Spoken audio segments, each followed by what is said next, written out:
Hello? My name is G, and welcome to W.D Gann's time cycle course.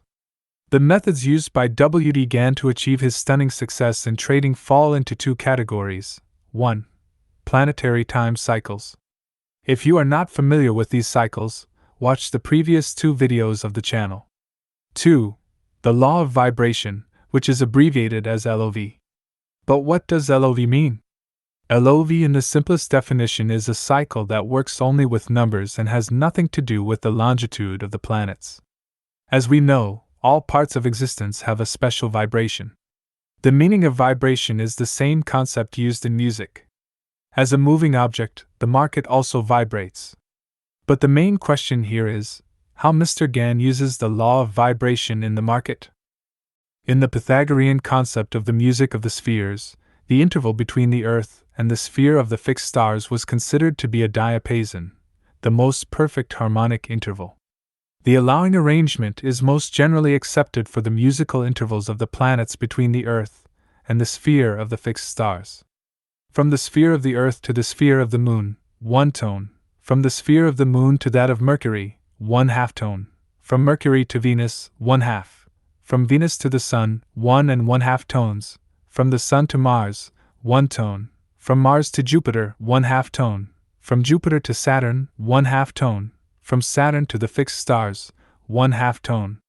The sum of these intervals equals the 6 whole tones of the octave. Sounds are governed by principles of physics, from the vibration of strings. The study of sound goes back thousands of years to the ancients that invented instruments in order to create music.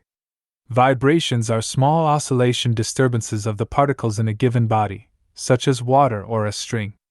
Regular vibrations have a defined period, the amount of time it takes to complete a cycle.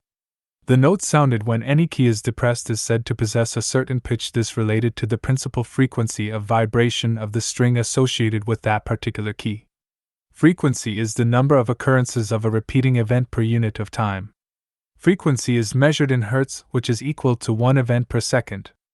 Around 550 BC, Pythagoras invented the monochord using a soundboard and a single string draped across a stationary bridge and a movable bridge. By manipulating the location of the movable bridge, he discovered that when the string length was halved, the pitch produced was an octave higher. An octave is the interval between one musical pitch and another with double or half its frequency. For example, if one note has a frequency of 440 Hz, the note 1 octave above is at 880 Hz, and the note 1 octave below is at 220 Hz. The ratio of frequencies of two notes an octave apart is therefore 2:1. It was Pythagoras who first realized that music, at its deepest level, is mathematical in nature.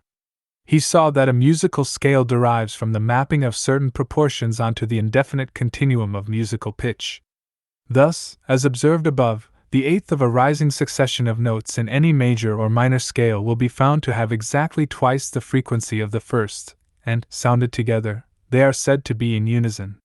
The interval of pitch represented is called an eighth or octave. Intermediate intervals are similarly described, for example, that between the first and fifth notes is called a fifth. Fun fact: there are 88 keys in a complete piano, of which 52 are white and 36 are black. Also, the number of octaves in these 88 keys is equal to 7 octaves. Within each octave, 8 notes or 7 steps are existent. If you count the seminotes, there are 12 seminotes in each octave. The basis of the analogy is the symmetrical hexagram, Y, constructed from 12 identical equilateral triangular tiles. Central to this figure is the symmetrical hexagon, X, comprising 6 of these elements. The large triangle, T, and the rhombus, R, which are each capable of generating 9 and 8 of these elemental tiles, respectively. Linking these observations with just intonation ratios provided above, we may write Y divided by X equals 2 the eighth, or octave. T divided by X equals 1.5 the fifth. R divided by X equals 1.333 the fourth. Many books have been written about the LOV system. But as a trader, you would be better off if you look for the actual method that Mr. Gann uses. Don't waste your time reading other books, you will find everything you need in Cosmic Secrets by Russell Smith. Answers to all questions about the LOV system are provided in this book. This book is foundation for the method that Mr. Gann uses to predict the market. Without further ado, let's go to the tunnel through the air. If you have watched my previous videos, you know that the number 3 is very important to Mr. Gann. In the Pythagorean gematria system, the name Robert equals to 33. Gematria is the practice of assigning a numerical value to a name, word or phrase by reading it as a number. Now you know which gematria system Mr. Gann used to code the tunnel. But what is so special about 33? On the forward page, Mr. Gann emphasizes that you read the tunnel 3 times. On the same page, he reiterates to read the Bible 3 times. Page 69 is very important. For as Jonas was 3 days and 3 nights in the whale's belly, so shall the Son of Man be 3 days and 3 nights in the heart of the earth. I believe there was a secret meaning in what he said, that the Son of Man be 3 days and 3 nights in the heart of the earth. I believe that a man who understands the meaning of that has all the power under heaven and earth, as the Bible says he shall have.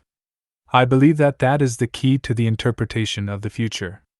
I am sure I have found it, and know how to apply it. On this page, Mr. Gann again refers to 33. The book, Egg of Columbus, written by George Bayer, is actually dedicated to the subject of octaves and law of vibration. There is a mysterious picture on page 4 of this book. Do you see 3 days and 3 nights? In fact, the meaning of 3 days and 3 nights, or the number 33 in the teachings of Masons, means 3 octaves up and 3 octaves down, which show the structure of a complete octave. Gann mentions the name of Pythagoras only once in Tunnel, and that happens on page 191. Pythagoras said, "There are in woman's eyes 2 sorts of tears, the one of grief, the other of deceit." I think that is because there are 2 kinds of men. By referring to men and women in the number 2 twice, does it refer to something? Yes, it can refer to octave. But this is not all. We see that at the end of this page he mentions 3 twice and connects it with music. The number of times the word love is mentioned on this page is equal to 8 times. 8 note in octave. Also, the word lovest is repeated 3 times. Page 191 is important from another aspect. If you calculate the square root of 365, you get a very interesting number. In the 39th chapter of the Tunnel book and page 392, Gann has chosen a special phrase for the title of the chapter, all letters of which are written in capital letters, Robert Gordon's 7 Days. If we follow the order of the chapter numbers, this chapter should be chapter 34 and not 39, because the total chapters of the Tunnel book are equal to 36 chapters. Robert Gordon's 7 Days is an LOV cycle. Pythagorean number value for Robert Gordon equals 70. Can you find a Pythagorean numerical value for Robert Gordon's 7 days? What does 7 days means? Let's go back to page 58 of Tunnel. He thought the 9th verse where it says that everything should be burnt with fire 7 years, meant either 7 years of war, or 7 days. He had read where it says, "I will appoint a day for a year, and a year for a day." Therefore, 7 days means 7 years. Now let's put the puzzle pieces together to complete the picture of this LOV cycle. So we know that a year means 365 days. But is it? How many days will be 7 years? Let's assume that 7 years is equal to 2,557 days. Let me be honest, this number is not what Gann intended. How to use RG7 LOV Cycle to forecast the market? First, you need to get the correct cycle length. Then you need to know the starting point of the cycle. And finally, you should learn the structure of octaves in the same way that Mr. Gann uses. And watching the video. My name is G, and if you have any questions about the Gann's course, you may contact me via email.